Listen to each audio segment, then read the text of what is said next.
मौनी अमावस्या, जिसका हिंदू धर्म में विशेष महत्व है।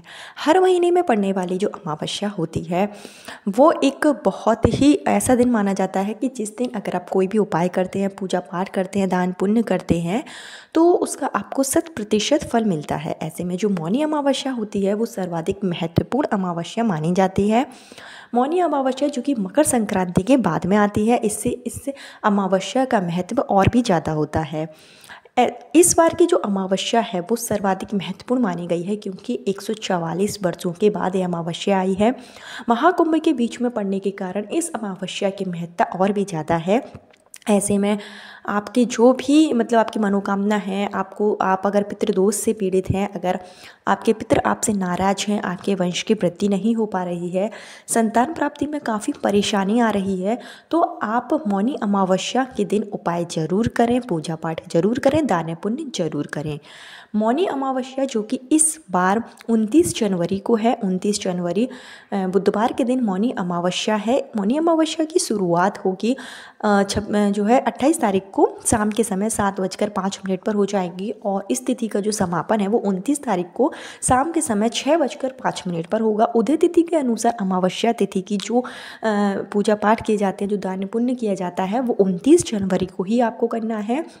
ऐसे में अगर आपकी जो भी परेशानी हो, आपका जैसे गर्भ नहीं ठहरता है, बार बार मिसकैरेज हो जाता है, या फिर शादी को काफ़ी समय हो गए हैं और आपको संतान का सुख नहीं प्राप्त हो पा रहा है, तो हो सकता है कि आपके ऊपर पितृदोष हो, शनि दोष है, या आपकी कुंडली में किसी भी तरीके का दोष हो सकता है।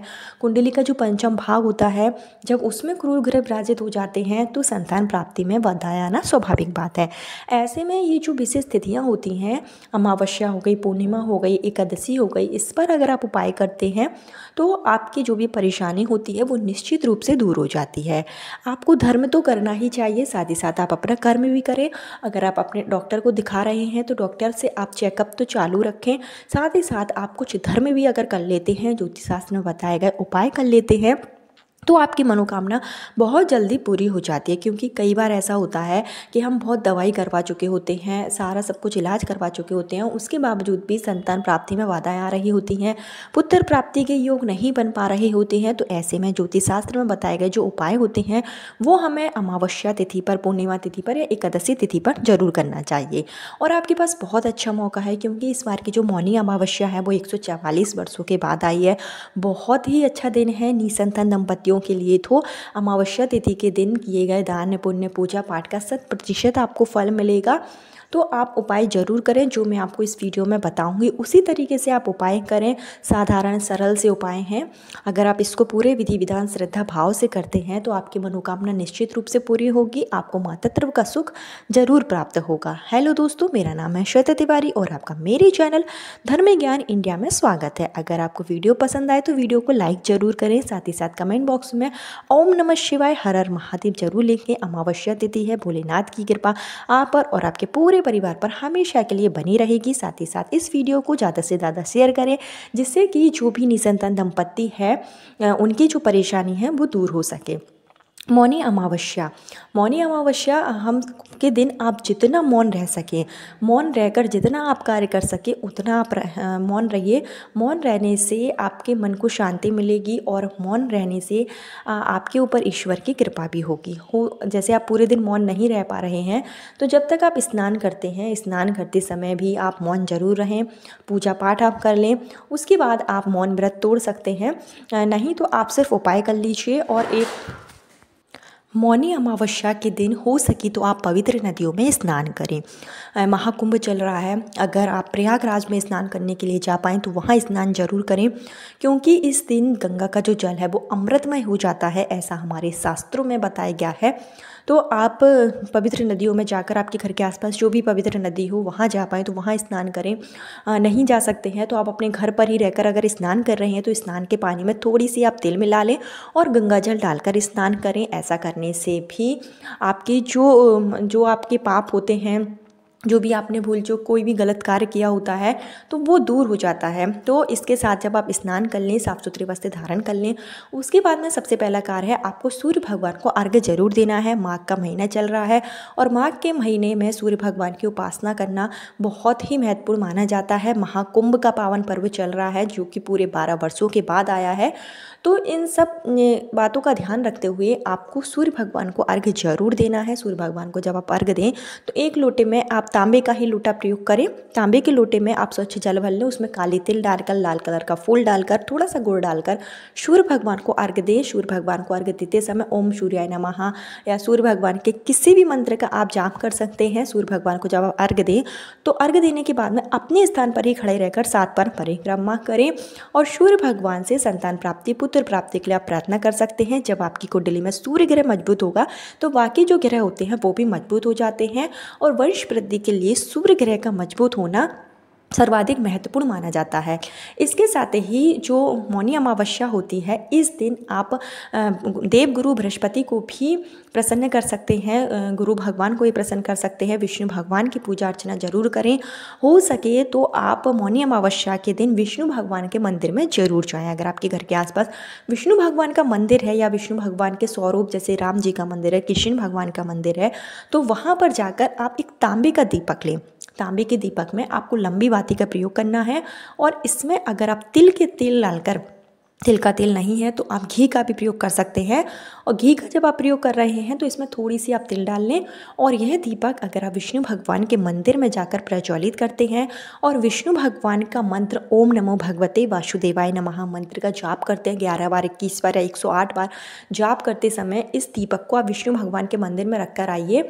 ऐसा करने से संतान प्राप्ति के प्रबल योग बनते हैं, वंश की वृद्धि होती है। विष्णु भगवान से आप प्रार्थना कीजिए।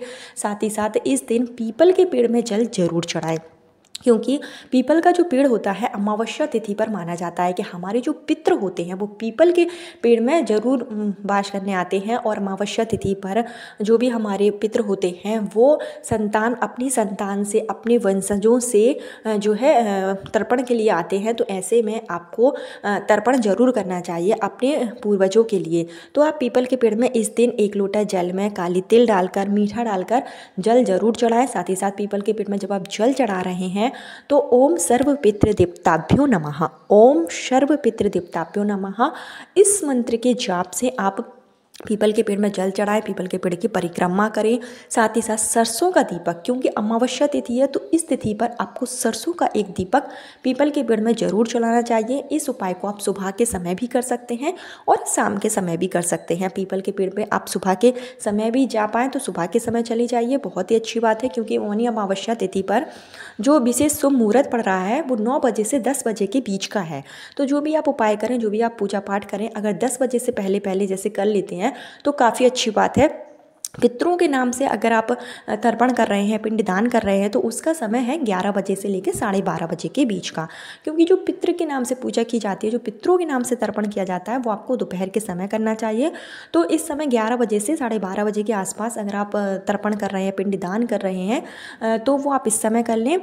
अपने अगर आपके ऊपर पितृदोष, काफ़ी पितृदोष है, आपके घर में कोई व्यक्ति हमेशा बीमार रहता है, संतान प्राप्ति में काफ़ी परेशानियाँ आ रही है, शादी को काफ़ी साल हो गए हैं और आपकी संतान प्राप्ति की कामना पूरी नहीं हो रही है, तो ऐसे में आप मौनी अमावस्या के दिन जो गया बनारस होता है या बहुत सी ऐसी जगह होती है जहाँ पर पितरों के नाम से पिंडदान किया जाता है, तर्पण किया जाता है, तो वहाँ पर जाकर अगर आप पूजा करवा पाएँ तो विशेष पंडित की देखरेख में आप पूजा जरूर कराएं। नहीं जा सकते तो कोई बात नहीं, मौनी अमावस्या का दिन है, आप अपने घर पर ही रहकर जो है अपने पूर्वजों के नाम से दान पुण्य जरूर कर दें। साथ ही साथ इस दिन शिव भगवान पर गाय का कच्चा दूध से अभिषेक जरूर करें और गाय के कच्चे दूध से जब आप शिव भगवान का अभिषेक करेंगे तो इससे भी पितृदोष से आपको जो है मुक्ति मिलती है। पितृदोष पूरी तरीके से तो खत्म नहीं होता है, लेकिन कुछ हद तक इससे आपको मुक्ति जरूर मिल जाती है और साथ ही साथ आपके पूर्वज आपसे प्रसन्न होते हैं। अपने घर के दक्षिण दिशा की तरफ एक दीपक जो है जरूर प्रज्वलित करें। जिसका जो मुख है वो दक्षिण दिशा की तरफ ही रखें। लंबी बाती का ही दीपक आपको प्रज्वलित करना है। और दीपक जब आप प्रज्वलित करेंगे तो आप अपने पूर्वजों को याद करेंगे, पूर्वजों से आप प्रार्थना करेंगे कि जो भी आपसे गलती हो गई है उसको समायाचना करें, आपके ऊपर अपना आशीर्वाद दें, क्योंकि बिना पूर्वजों के आशीर्वाद के आपके वंश की वृद्धि नहीं होती है, घर में किसी भी व्यक्ति की तरक्की भी नहीं होती है। तो सबसे पहला कार्य आपको अपने पूर्वजों को, अपने पितरों को प्रसन्न करना चाहिए। जब आपके पितृ प्रसन्न होंगे तो ईश्वर भी प्रसन्न होंगे। बिना पितरों के ईश्वर भी अपना आशीर्वाद नहीं देते हैं, इस बात का विशेष ध्यान रखें। तो इस दिन आप गरीब व्यक्ति को जो है तिल का दान भी कर सकते हैं, आप चाहें तो कम्बल दान कर दें, तेल का दान कर सकते हैं। अमावस्या तिथि है, सफ़ेद चीज़ों का ज़्यादा से ज़्यादा दान करें, चीनी हो गया, चावल हो गया, इन सब चीज़ों का अगर आप दान करते हैं तो आपके जो पितृ होते हैं वो प्रसन्न होते हैं। साथ ही साथ जो चंद्रदोष होता है अगर वो भी दूर हो जाता है और ईश्वर की अति कृपा से आपकी मनोकामना बहुत जल्दी पूरी हो जाती है। अमावस्या जो तिथि होती है वो शनिदेव को भी समर्पित है। ऐसे में आप शनिदेव के मंदिर में जाकर जो है सरसों का तेल इस दिन ज़रूर दान करें। सरसों के तेल आप शनिदेव पर ज़रूर चढ़ाएं। साथ ही साथ सरसों का एक दीपक शनिदेव के मंदिर में जाकर प्रज्वलित करें। शनिदेव के मंत्रों का आप जाप करें अमावस्या तिथि पर। तो ऐसा करने से अगर आपकी कुंडली में शनि दोष होता है, क्योंकि जब शनि दोष भी होता है, शनि की कुदृष्टि होती है, तो उस स्थिति में भी आपके जो कार्य होते हैं वो नहीं बन पा रहे होते हैं, संतान प्राप्ति के योग नहीं बन पा रहे होते हैं, पुत्र प्राप्ति में बाधाएं आ रही होती हैं, आपके घर में पहले से अगर संतान के रूप में कन्या जन्म ले चुकी है और आप चाहते हैं कि आपको एक पुत्र की प्राप्ति हो, तो ऐसे में आप अमावस्या तिथि पर शनिदेव के मंदिर में जाकर भी सरसों के तेल का दीपक जरूर प्रज्वलित करें, सरसों के तेल जलाएं। साथ ही साथ तेल से बनी हुई जो चीज़ें होती हैं, जैसे कि तेल से बने हुए पकौड़ी हो गई, तेल से बने हुए सेव हो गए, बहुत सारी ऐसी चीज़ें होती हैं जो सरसों के तेल में आप बनाएं और गरीब व्यक्ति को दान कर दें। ऐसा करने से भी शनि भगवान प्रसन्न होते हैं और आपको मनोवांछित फल की प्राप्ति होगी। अपने पितरों के नाम से तर्पण जरूर करें। आप चाहें तो अपने घर पर भी रहकर तर्पण कर सकते हैं। घर की दक्षिण दिशा की तरफ मुख करके एक लोटे में जल लेकर उसमें काली तिल डालकर सर्व पितृ देवताभ्यो नमः के नाम से आप पितरों को तर्पण करें। पीपल पेड़ के पास जाकर भी पितरों के नाम से तर्पण कर सकते हैं।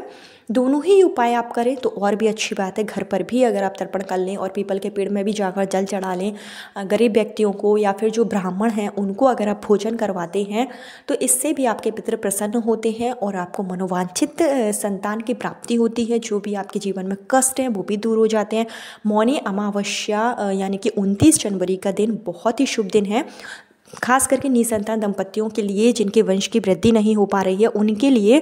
तो उन लोगों को ये अमावस्या तिथि पर उपाय जरूर करना चाहिए। पितरों के नाम से तर्पण जरूर करें, महादेव की पूजा जरूर करें और विष्णु भगवान के नाम से एक दीपक उनके मंदिर में जाकर जरूर प्रज्वलित करें। ऐसा करने से ईश्वर के साथ साथ पितृ का आशीर्वाद भी आपको प्राप्त होगा और आपको आपकी जो मनोकामना है वो बहुत जल्दी पूरी होगी। कल फिर मिलती हूँ नए वीडियो नए उपाय के साथ। जब तक के लिए हर हर महादेव। ओम नमो भगवते वासुदेवाय नमः।